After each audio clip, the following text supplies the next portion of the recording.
everybody. Welcome to OnStage Black Theater Podcast. And this is going to be a lot of fun. We're putting on our diva caps today because we're talking about Patti LuPone and all of this controversy with her recent statements. And we're going to dive in. It's going to be fun. And I am theater critic Rachel Wagner. Declan Collier's here. Hi, excited to really break this down. Yeah, it's going to be fun. And I couldn't think of anybody better to have with us than my friend, actress Sajda Waite is here. And Sajda, thank you so much for coming on and talk with us. Thank you for having me. Yes. This is so exciting. So this is your first time on this program. Yes. So why don't you introduce yourself to the listeners and tell us a little bit about you and your acting career. Oh, wonderful. Yeah. Hi, everybody. I am Sajda Waite. Yep, New York City-based actress. I like to say I've been doing it since out of the womb. So, yeah, born drama. Same. Yes. Same. There's like a video that I found a few years ago, or like my aunt found, of me pushing my cousin out of the way so that I could be in center frame, and I was like, okay, Yeah. That tracks. Exactly. It's so funny. So I was reminded of this essay that I found that I wrote when I was like 9 or 10, as a little girl, and I was very independent, very free spirit, and the teacher, we were supposed to describe a character and write a persuasive essay. And the whole thing is about how my mom is so overly cautious. I say that overly cautious. She's scared she won't let me do anything. And I'm just like, it's hilarious, this letter. This paper. And I'm like, well, you ask Rachel to do a persuasive essay. I'm going to deliver. She's like, you're welcome. Yeah, that's right. I'm like, that better have gotten an A because that was freaking hilarious. But But yeah, we are talking about Patti LuPone and this whole thing that happened, this whole scandal, for lack of a better word. And it's interesting because I almost don't know where to start. It's a little bit tricky, but I guess we should just talk about her career in general, and kind of what we admire about her career, and then we'll talk about the statements. I don't know. I feel like that's the best way to go at it because there's a lot of ways we could go at it. But she was, of course, very well known for. She was Fantine. She was famous for playing Norma Desmond, Sunset Boulevard, and also Evita. Of course, she's won 3 Tony Awards for Evita, for playing Rose in Gypsy, and for playing Joanne in Company. And that is where I saw her. I did see her in that revival of Company, and I really enjoyed it. I don't know. What do you think as far as Jax? What do you think about her and just her career and what stands out for you? So I've actually never seen Patti LuPone live. Yeah. I mean, right. Yeah. Okay, so I do want to make it clear that I do not think that you need to like pick one Broadway goddess you love, and we don't need to pit women against women, all these things. But like, if people were like, "Oh, who's your like Broadway queen?" It's Audra McDonald for me. It's never been Patti. But Patti. I've always admired her chutzpah. Of course, like I've seen plenty of her performances, like on TV, on Instagram, like her whole way of being and the breadth of her career. I found really refreshing and fun, and of course admired her. And also, I actually really thought it was pretty cool the way she kind of went after Actors Equity a few years ago, because as an equity member, sometimes they're not the strongest union. Like I was like, okay, great, like standing up for the rights of the workers. So there's a lot about Patti LuPone that I was like, oh yeah, diva's gonna diva, and I love that until we got into this stage of the game, and I was like, what is happening? But yeah, I've always been like, oh yeah, Patti LuPone, but have never like I've made sure that I took myself to see Audra McDonald, Megan Hilty, like they're just people that I'm like, I need to see on stage. And I never have gone to see Patti. So like that's just kind of what my perspective on her. What are you, Sajda? Have you ever seen her? Have you ever gotten to see her on stage? No, I haven't, and not because I haven't wanted to. I think just like, timing wise, money wise, it just doesn't. It just doesn't happen. But I think, similarly to you, Jax, like I think you watch a clip. The minute you watch a clip of her or you hear her sing, you're like, oh, yeah, like there's no question about the fact that she is this just wealth of talent, you know what I mean? And it's just she is so, even in video, she's just so captivating, and she absolutely takes up the stage. And that, like, as someone who's a performer, right, the idea of like, oh my gosh, someone who can just be so commanding with their presence while they're performing, someone who is like, I've heard people say like like you feel like, yeah, there's no question that this is going to be a performance of a lifetime, right? You're not, you don't go to see Patti and you're like, I'm worried it's not going to be her night. You know what I mean? Right. That's not going to happen. And so it's kind of, which exactly has been so beautiful. And I agree, like the energy, the way that she, like stands up for herself is something that exactly that, like, I think a lot of us could feel, like, especially when we're newer to performing, when we're not as well known, when we don't feel like we have as much clout, that ability to watch someone be like, I don't care. I'm just going to be me. What can be so refreshing. And then exactly. And then you see how that can turn on itself and backfire very quickly when it becomes about ego, Yes. Well, and it is incredible to have somebody who has basically been active and relevant for 50 years. I mean, that is incredible. And I think that we should just like acknowledge that you can talk about somebody and have a multifaceted, nuanced take on a human being. And just because we're praising one part of her doesn't mean we're like endorsing all parts of her, or vice versa. But yeah, she's just done so much and been part of so many iconic shows that it is very impressive. But she has definitely the reputation of a diva. We know that. And I kind of felt like in this piece, that the interview, that she was kind of leaning in to that diva behavior and sort of saying things that it's not that this is an excuse for it, but I kind of felt like she was in a way playing a little bit of a part, like it had become kind of this sort of role of her being like, well, I gotta say like something, scandalous. And who knows if, because it's a written interview, we don't know if this person was like maybe egging her on just a little bit, and like kind of, and not that that's an excuse as well, but I don't know. I just felt like she was sort of playing the part in this. I think the crazy thing for me is, and I haven't really been able to think about this until this all came out, and also because of like I'm a white person and I have white privilege, but like even fun Patti diva could only get away with being fun Patti diva because she's white. Like I cannot imagine that we would have let a woman of color do this, and like there's just something about it that it's like, I think that we judge women of color to a much higher standard, and I can't imagine someone being able to get away with that. And that's sort of what also sits weird with me, like if you just look personality wise, like the difference between Audra and Patti, it's like Audra is like above reproach, and she shouldn't have to be. Like she should get to diva as much as she wants to diva. And look, she divas in her own very kind, classy way, because like, what is a diva?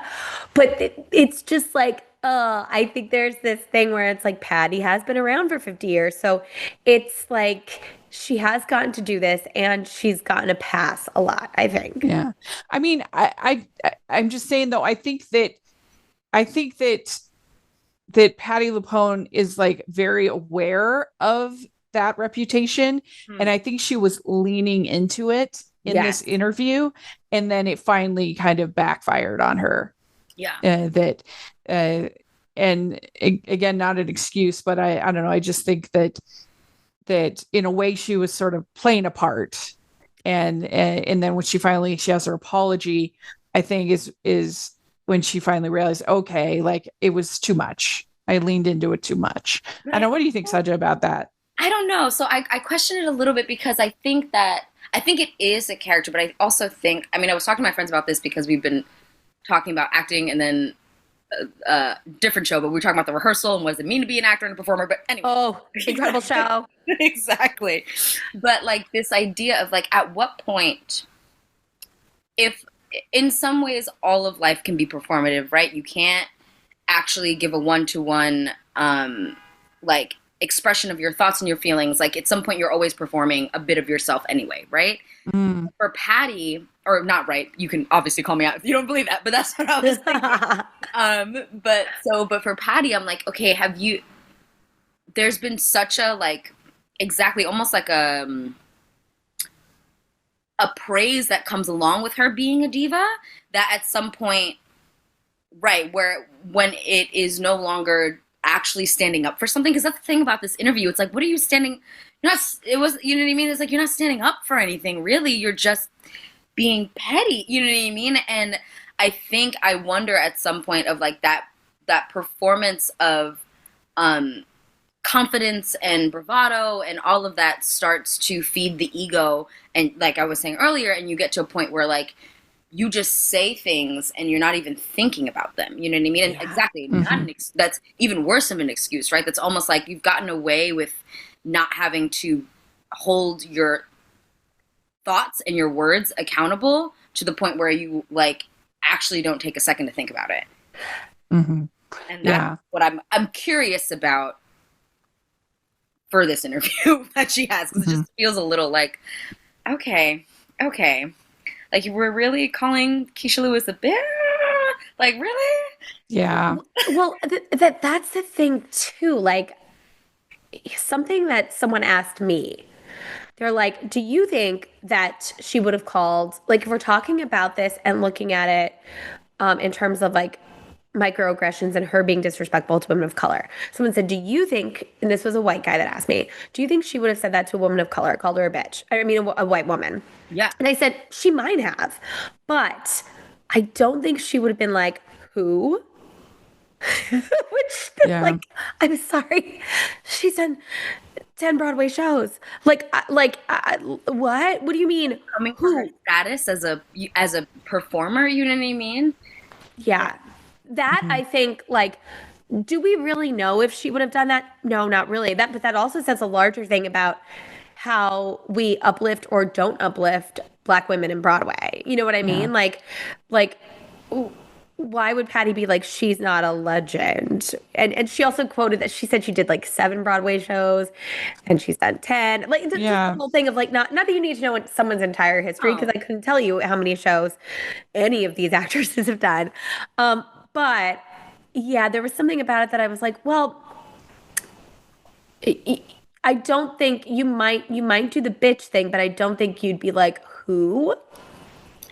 And it's like and I think I could also even imagine like if it's so kind of like flippant, or it was like caught on camera, you know, whatever, but it's like, this is an interview, you know what I mean? Like, this is the part where I'm like, oh, this is like not that it would have been, obviously I'm not trying to say that it would have been any better had it just been like an offhanded catch, but it just feels to me even worse, one, knowing that she's also already called you out. Like, this is, you know what I mean? So it's like, it's you actually just perpetuated the whole thing that Keisha was talking about in the video in the first place. So the idea that it was just so kind of, you know, people have used the word tone deaf, just feels like it is the moment in which all of a sudden somebody's celebrity, somebody's fame, like, overshadows having to like be a good person. You know what I mean? Yeah. Well, so she said that Kesha, that she had done 7. She says that I've done that she's done 7 shows. I've done 31. Don't call yourself a veteran or vet. And I feel like that it's especially interesting that she would say this and she would do this when she's had experience on both of the shows that we're talking about with Sunset Boulevard and Gypsy, and the one show that has been racially swapped out is the one that she's calling out. Audra, she's calling out, and so clearly she liked Sunset Boulevard for whatever reason better than Gypsy. And I think that was also part of this microaggression of like, that not only are you calling these person of color actors out unfairly, but also I think it feels like part of her resentment is the fact that they swapped out this cast. I mean, I can imagine if I'm Patti and I watch Audra. I saw her, and Rachel's heard this sermon. I saw Audra on a Wednesday matinee, and she was crying. She was tearing up the stage, but also she was gentle. I mean, she is Mama Rose. Like, she did it. I can imagine being like, wow, okay, I can imagine being intimidated by that. No excuse for the behavior, but being like, wow. It's interesting with the whole talking about when she said Hell's Kitchen was loud. And maybe I misread this, but apparently, and like this is a pretty common thing for Broadway theaters that you can hear, which like they're old, right? So apparently they complained because of course her show, The Roommate, was not as loud. It's not a musical. And apparently they actually rectified the problem, and like then it was pretty copacetic between them. But it's this other thing too of like, I can imagine you're doing a play, there's a musical next door. It could have been any musical that she was complaining about, but it wasn't. It was Hell's Kitchen with a primarily Black cast. So it's like, you have to think about, or you should think about, what this sounds like. Now, if it was Oklahoma, you could say that it was loud and it wouldn't have this microaggression tone. And you know what? Like, it might just be like, oh my gosh, they're so loud. But like, you should be thinking about these things. You have a responsibility to be thinking about these things. And if she would have, again, this is this thing of like, if she would have said it about a show that was predominantly white, it would have had a different tone. And so it doesn't excuse it, because she needs to be thinking about these things. But also, it would have had it wouldn't have had such a racial undertone. But there is a part of me that also wants to be like, again, like this is a moment where I'm like, what are you standing up for a little bit? Like, it's a musical. They're loud. Can you imagine if someone had done the opposite to a musical that she was in and was like, Patti is singing too loud for me? You know what I mean? Like, yeah.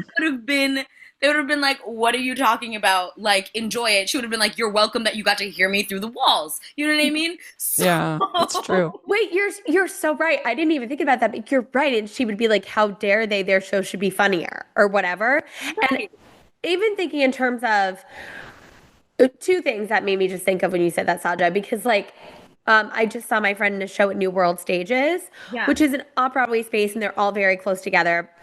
And I did a show in an off-Broadway space where all the theaters were close together. And my friend and I were commiserating because we were like, well, we were in the shows that weren't as funny, so we got to hear the laughs from the other. And really, we were kind of being self-deprecating, but also being like, well, that's the way the cookie crumbles. Wish we were in the better show. Yeah. You know what I mean? But that's kind of both at the Broadway, off-Broadway, and beyond levels, you are dealing with sound bleed. So that's a really good point that like, you're right. She would have been like, you're welcome.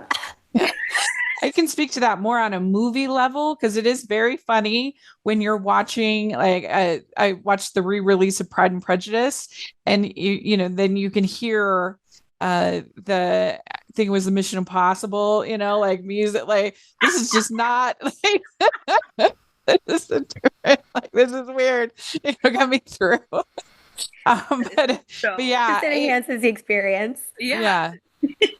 And I mean, but Sajda, how do you feel about this idea that her defining what is a veteran? What do you think as a person, as a Black woman yourself? Like, do you feel like there is kind of a different standard, or how do you feel about that whole idea? Well, yeah, and I'm just like, it's what a beautiful privilege you've had, Patti, that you've been able to be in all of these shows. It's amazing, wonderful.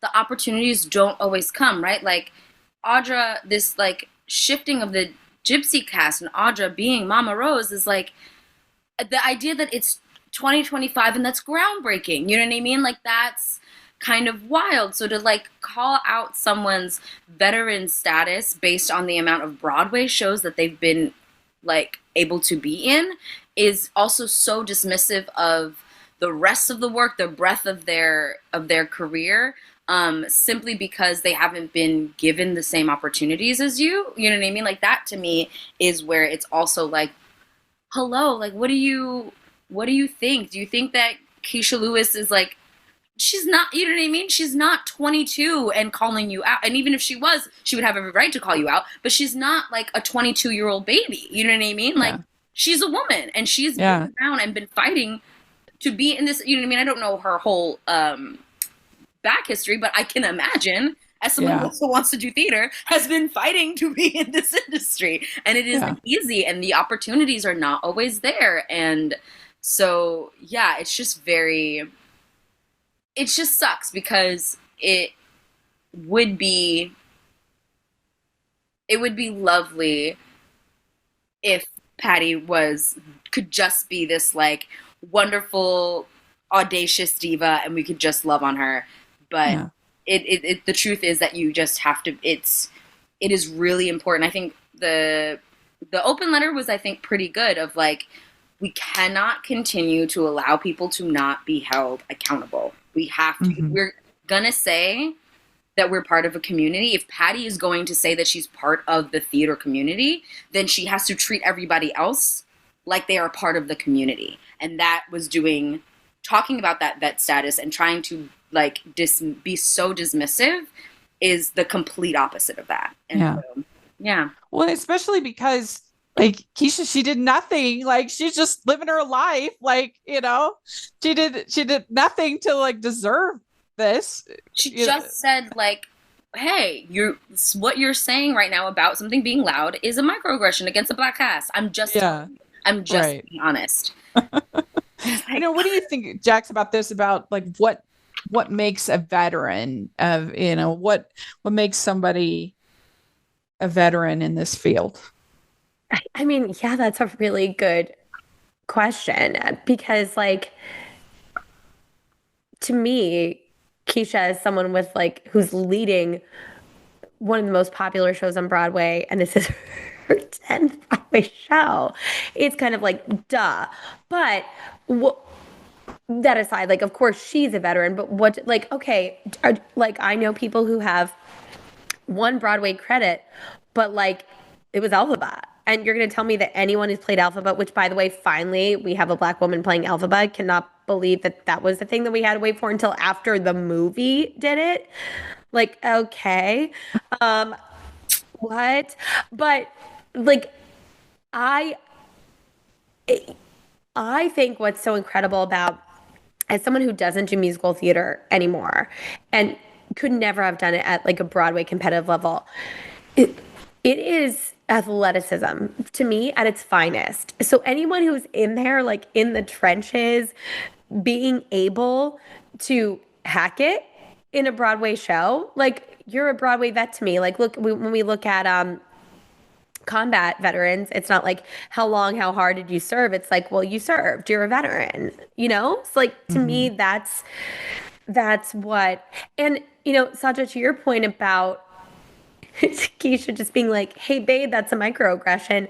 It's like Patti should be like, oh, thanks. I didn't like, oh my gosh, thanks for calling me in or calling me out, however you want to say it, because maybe she really didn't realize. She's 76, and you know what? Like, we can hold her accountable, but also it is part, I think, of our job to, well, I will say the job of, it's not Kesha's job, but I think it's my job as a white person to like call out white relatives, white people when they're doing these things. And if she would have reflected and been like, "Ooh, I see why that looks bad. Sorry. Thanks for letting me know," but instead she doubled, tripled, quadrupled down. Yeah. I mean, she did eventually issue this apology, but it would be nice if, you know, I just feel like, okay, she was like playing this part of the diva and just not thinking it through. And then and you're just like, I don't know. It was just a face palm moment for her, you know, and which is, I'm glad that they wrote the open letter, as you said, Sajda. So they said so they said in the letter that it's an open letter, a collective call to our community. We write to not to shame or isolate, but to speak with honesty, clarity, and care. And it says that they talk about that it says that it's a blatant act of racialized disrespect is what they said. It constitutes bullying. It constitutes harassment.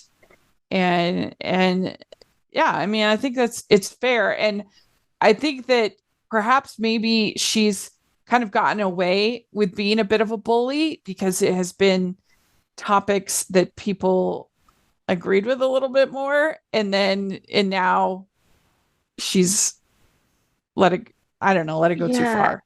Yeah, you know, when we were talking about playing the role, I totally see that in the sense that it made me think of another situation, which is very different, but has similarities. Parvity and Sandra, who were two of my favorite Survivor players.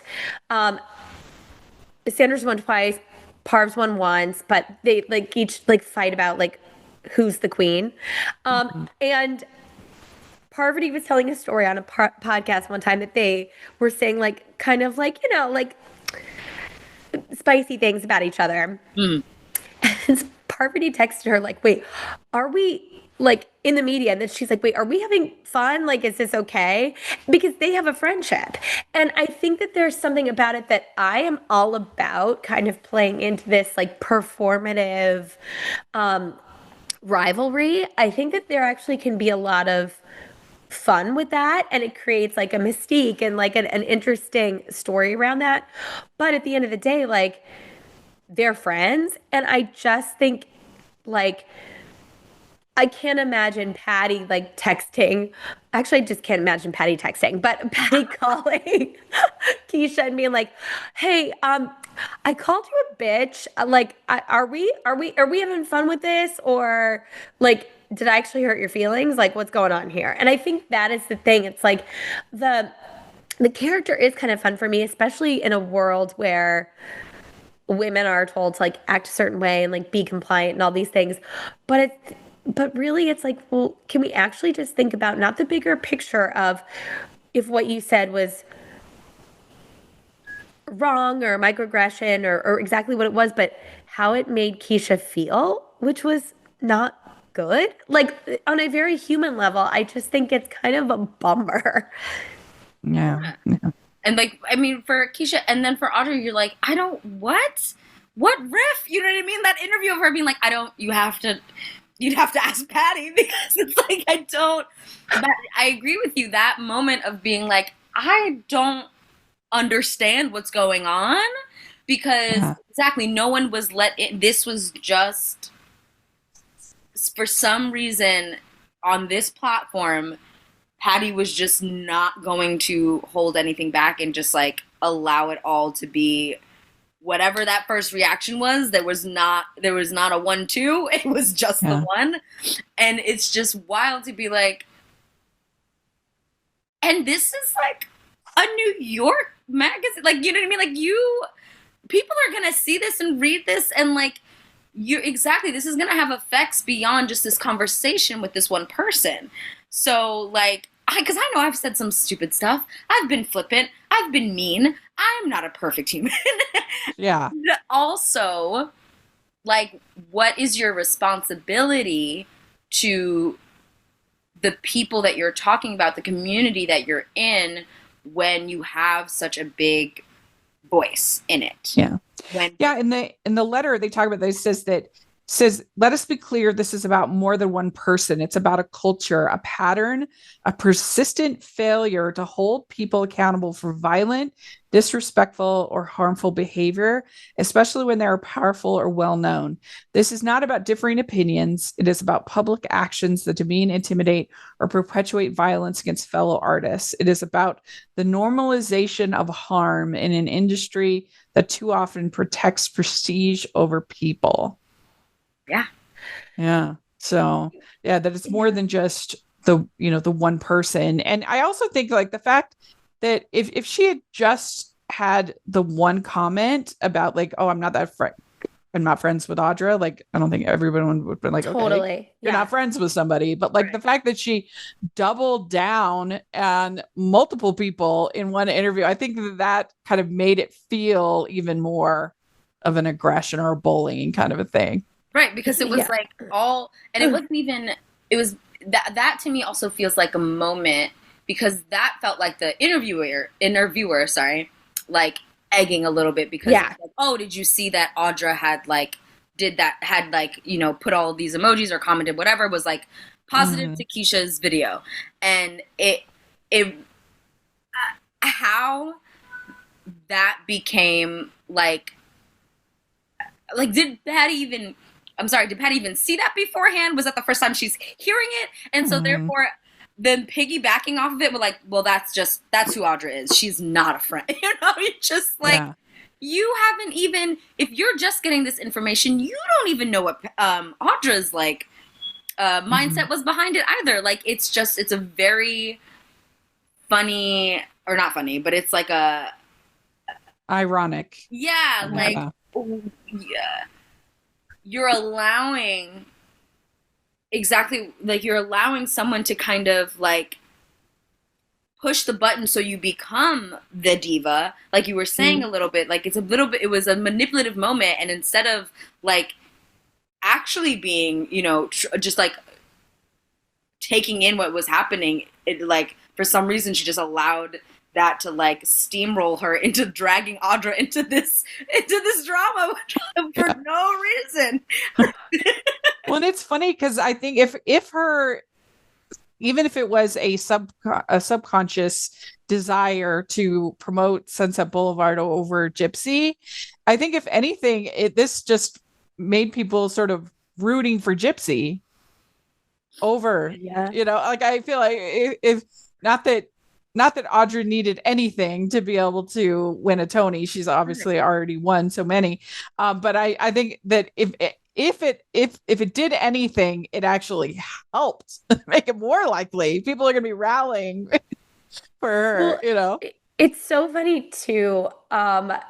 Just thinking about, I think Audra said, or Patti said, I don't remember who said, they haven't spoken in 11 years. Audra, and her. Audra. Yeah.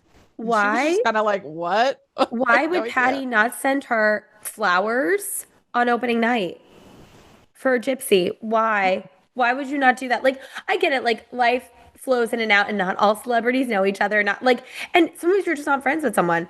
But if you did an iconic role, and then someone else is coming into that role, and they're simply a like colleague, like that's a really cool, or like, congrats on making history. Like, why didn't she do that? And also, it's just, this is funny to me because Rachel, you were reading the open letter, and it's so beautiful and like heartfelt and important, but there's just something that's so funny to me about Audra being like, oh wait, well, you have to ask her, like, just like it's like on a radar. She's like, I'm busy, you guys.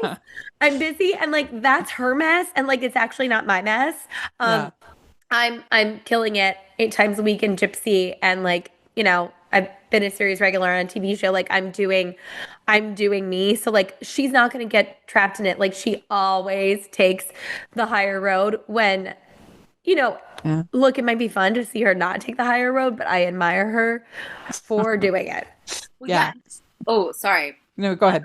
No, I just was gonna say, because that was one of the things that also got to me, because then I was like, can we actually imagine if that had happened, and Audra was like, that bitch? You know what I mean? Like, can you imagine what the storm that would have been if Audra had like allowed it to like become this bigger thing instead of like shutting it down? And even Kesha too, because like, you know what I mean? Like Kesha could have like responded and had this huge ugly thing to say back, but it's just kind of like the expectation.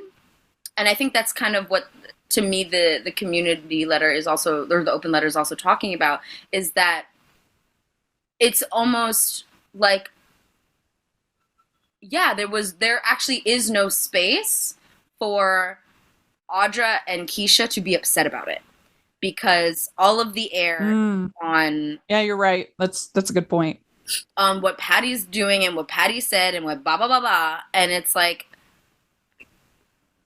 would people have called out Patti in the way they did if Kesha or Audra responded in a way that was not taking the higher road? Yeah, they almost have to. Yeah, that's a good point. That's true. Yeah, totally right. It would have been like diva catfight Broadway. Right. And it's like, that's really just someone standing up for themselves. Like, even if they just met her where she was and didn't go lower, Right. But no, they had to take the absolute high road. Well, let's talk real quick about the apology. So she says, for as long as I've worked in theater, I have spoken my mind and never apologized. That is changing today. I'm deeply sorry for the words I used during the New Yorker interview, particularly about Kesha Lewis, which were demeaning and disrespectful. I regret my flippant and emotional responses during the interview, which were inappropriate. And I am devastated that my behavior has offended others and has run counter to what we hold dear in this community. And I hope to have the chance to speak to Audra and Kesha personally to offer my sincere apologies. I wholeheartedly agree with everything that was written in the open letter shared yesterday. From middle school drama clubs to professional stages, theater has always been about lifting each other up and welcoming those who feel they don't belong anywhere else.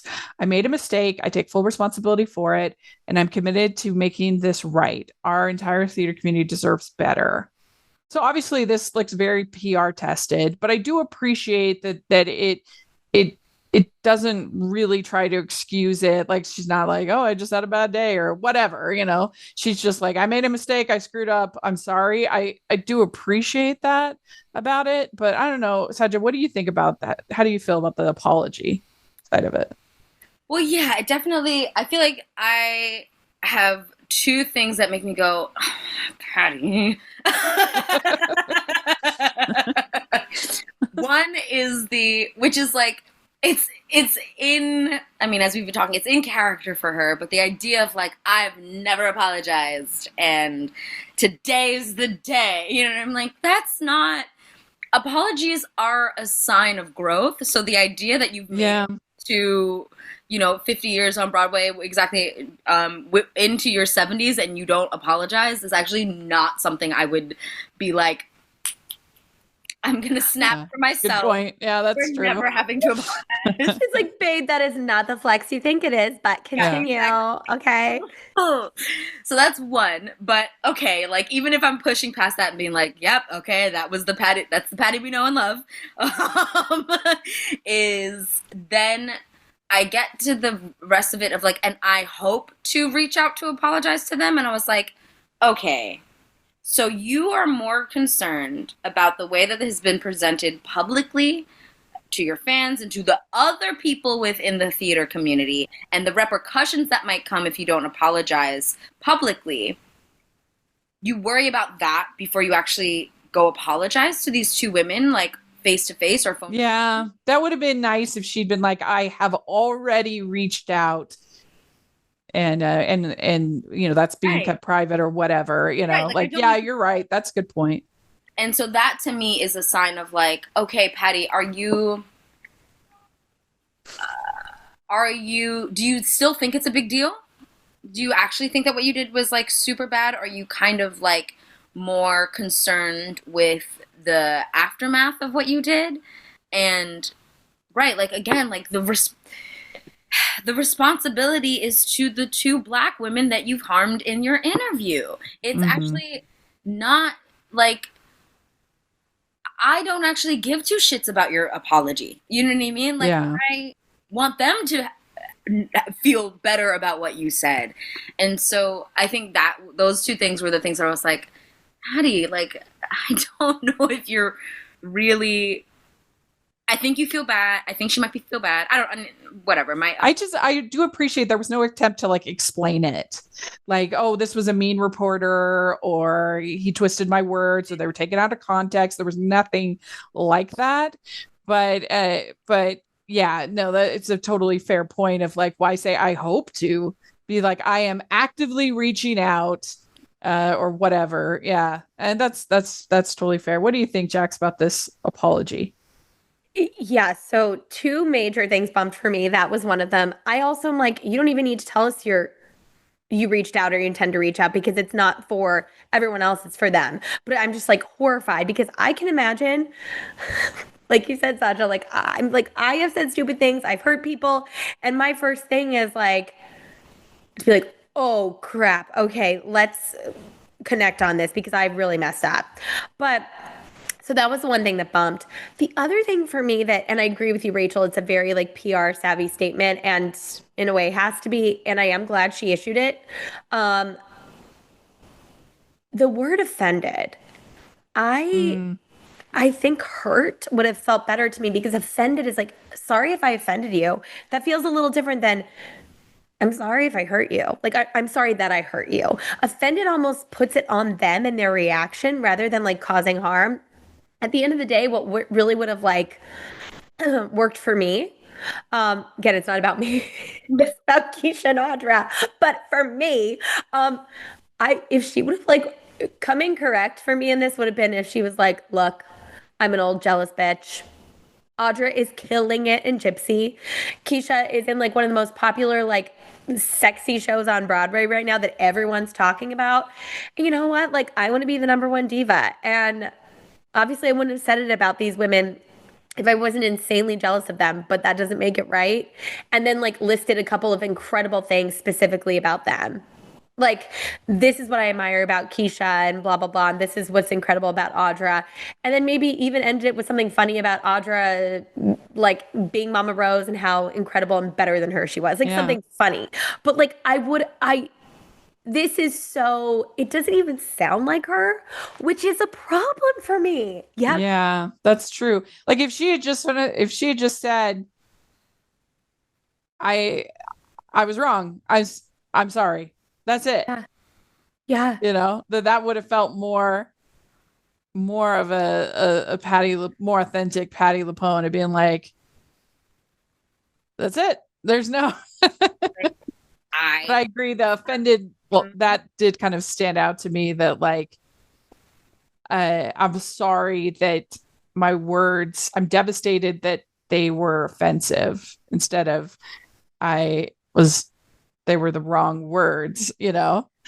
That yes. It's an interesting thing. I have heard people say that they feel like Patti has done some things that really seems like she's unwell. And I think that that's kind of like when we look at, and obviously this is a very different example, and I'm not equating the two, but taking elements of that is that when there's a school shooting and we're like, okay, the kid was mentally ill. I think that I do hope Patti's okay. And these comments are not really of someone who is well. But while I have empathy for that, the real empathy lies with Kesha and with Audra and with, all of the other people she hurt by saying this. So like putting it out there that people are saying that, but it's like you're still responsible for your actions even when you are unwell. Well, and like in the letter, they specifically talk about that it's not about canceling anybody. It's about making the community a place that people want to work in, people want to be a part of this community, that. So she brings, when she says, she does talk about that in the apology about middle school drama clubs to professional stages, creating that community. And so, but that's where I think people were more concerned about it being emblematic of problematic treatment, and the way that people have to prove they're a veteran over and over and over and over again, and just that it was emblematic of a greater trends in problematic behavior, more than just Patti being Patti. Yeah.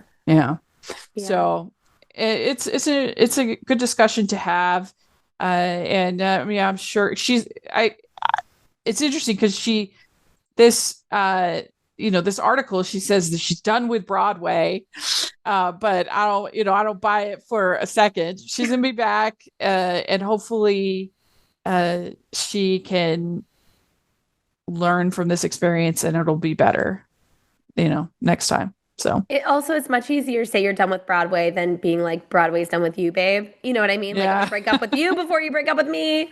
And the community aspect of it all is like, when someone has that much power and privilege in a community, it is your responsibility to cultivate that loving community. And at the end of the day, she just hasn't done that. If you're going against like the big CEO, like money making man, and you're like, this is BS and we should be getting paid more money. I mean, they're right. Like, Broadway salaries actually should be higher. Right.